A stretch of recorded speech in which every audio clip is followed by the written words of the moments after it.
Jadi menurut pendapat saya, dalam tindak pidana penipuan penggelapan itu, misalnya penipuan nih, selama prosesnya pembicaraan awal itu ada bujuk rayu sehingga orang tergerak dengan bujuk rayu itu, terus memenuhi apa yang diminta atau diharapkan, ternyata di kemudian hari apa yang dijanjikan, apa yang diomongkan tidak sesuai dengan kenyataannya, itu ada bujuk rayu, menggerakkan orang lain untuk bisa melakukan suatu perbuatan yang diharapkan oleh si pelaku. Itu bujuk rayu, berarti itu ada penipuan. Nah, biasanya dalam kasus penipuan biasanya menyangkut masalah uang, untuk menyerahkan uang untuk apa akan mendapat keuntungan atau mendapat hal-hal tambahan positif atas uang yang ditempatkan atau barang ditempatkan.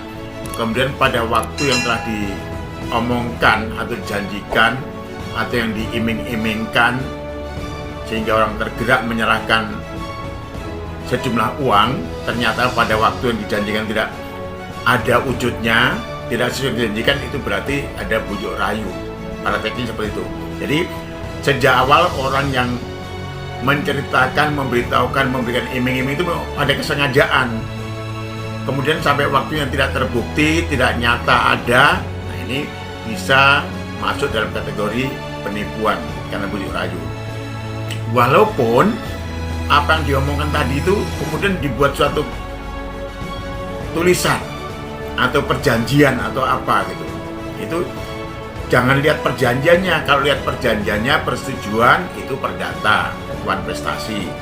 Tetapi kalau awalnya ada niat untuk memulai orang supaya orang mitra kita atau partner kita mau mengeluarkan sejumlah uang, kemudian menjanjikan akan memperoleh satu keuntungan ya, atau satu kelebihan atau hal lain yang sifatnya lebih dari apa yang diberikan, ternyata pada waktu yang ditentukan nggak terjadi, itu berarti awalnya ada unsur kesengajaan melakukan bujuk rayu kepada seorang itu. Pada umumnya begitu itu nggak terjadi, kita minta uangnya, uang nggak diberikan. Nah, uang nggak diberikan ini berarti apa? Itu kan haknya orang lain kan, berarti ada terjadi penggelapan. Kalau itu ngomongnya kan uang di dia tuh nanti akan dikembalikan lebih dengan keuntungannya, ternyata tidak, berarti kan uangnya masih milik pada si pemberi tadi. Nah, itu bisa dianggap sebagai penggelapan. Namun ini harus ada dasar bukti-buktinya. Buktinya apa? Saksi saat ngomong awal ada nggak menyaksikan bahwa dia memberitahukan, mengatakan atau menceritakan atau mendeklar sesuatu pasti akan untung, pasti akan, dan seterusnya begitu. Itu ada menyaksikan tidak? Minimal 2 orang saksi. Kemudian saat mentransfer uang atau menyerahkan uang ada terimanya nggak? Jangan sampai nggak ada. Nah, dari 2 alat bukti, keterangan saksi 2 orang misalnya dengan bukti transfer itu, biasanya penyidik akan menyatakan sudah cukup 2 alat bukti. Belum ditambah, biasanya penyidik akan meminta keterangan ahli. Sudah lengkap seperti itu. Sebenarnya jika ini sudah berjalan lama, kejadiannya berjalan lama, kemudian sampai sejumlah banyak, yang biasanya orang yang menerima bisa juga uangnya itu dialihkan, digunakan membeli aset ini, aset itu, atau disamarkan. Nah, itu bisa juga dikenakan dengan pencucian uang, pasal pencucian uang. Itu dalam pasal 3 Undang-Undang tentang pencucian uang, itu Undang Nomor 8 tahun 2010. Nah, ini tergantung nanti penyidik pasal berapa saja yang mau dikenakan. Namun pada praktek keseharian pada umumnya, penipuan, penggelapan, kemudian jika itu sudah berjalan lama, kemudian uangnya ternyata juga disamarkan atau dialihkan, dibelikan aset lain, atau dibelikan saham, atau dibelikan hal yang lainnya gitu, supaya terlihat bahwa itu bukan hasil kejahatan itu, ya itu bisa dengan pencucian uang.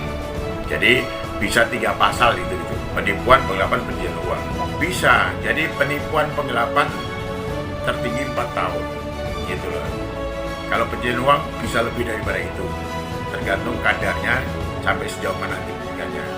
Nah, walaupun ancaman hukumannya 4 tahun maksimum untuk penipuan penggelapan, itu di tingkat penyidikan, penyidik bisa melakukan penahanan jika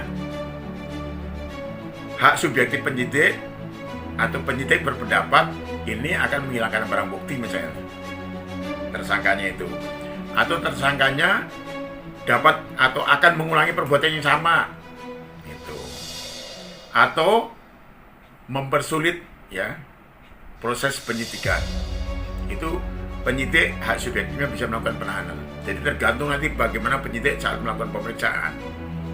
Mudah-mudahan sekarang kan penyidik di pihak kepolisian itu kan motonya presisi ya.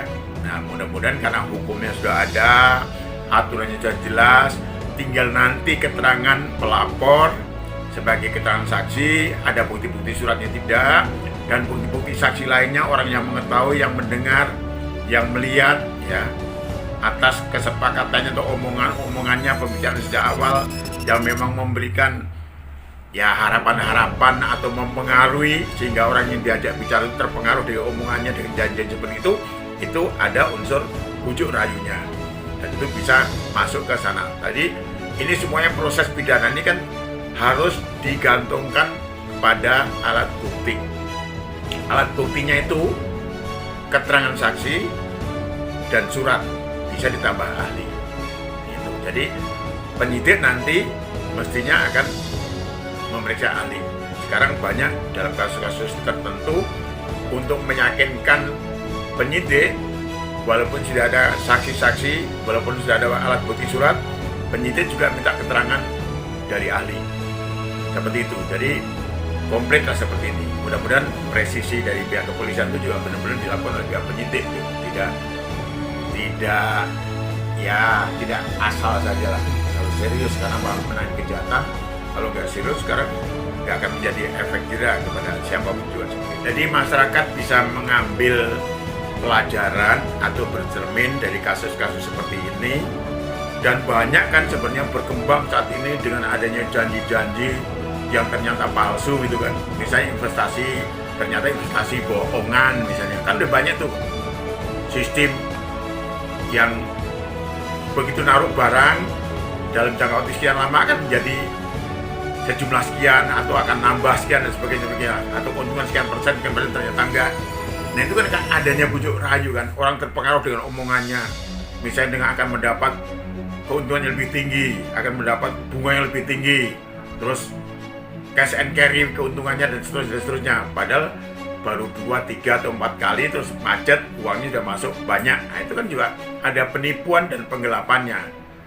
Seandainya uang hasil yang diomongkan kepada mitra-mitra tadi atau kepada partner tadi disamarkan, misalnya dibelikan misalnya aset-aset lainnya dan sebagainya, dibelikan logam mulia atau dibelikan falas dan sebagainya, disamarkan, itu bisa TPPU seperti itu. Jadi seolah-olah hasil kejahatan yang diperoleh uangnya tapi disamarkan seolah uang resmi bukan dari hasil kejahatan, itu bisa TPPU. Nah mudah-mudahan penyidik nanti tidak hanya 2 pasal itu juga bisa menjurus ke TPPU, tapi ini semuanya menjadi kewenangan penyidik. Kita sebagai praktisi hukum itu yang kita arahkan atau anjurkan kepada publik, hati-hati untuk mempercayai omongan orang lain, apalagi menyangkut masalah uang, baik untuk kerjasama, untuk menaruh uang yang akan mendapat keuntungan besar, cepat. Nah itu harus hati-hati. Karena apa?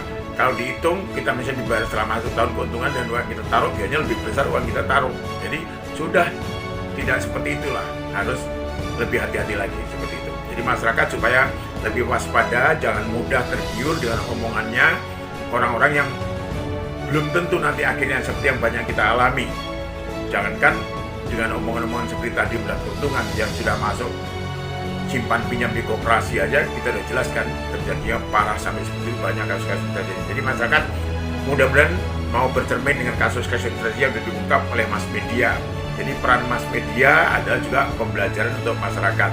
Jadi terima kasih untuk mass media selama ini, siapapun juga dan bentuk apapun juga, karena kan memberikan edukasi kepada masyarakat agar hati-hati dalam melaksanakan kegiatan bisnisnya seperti itu.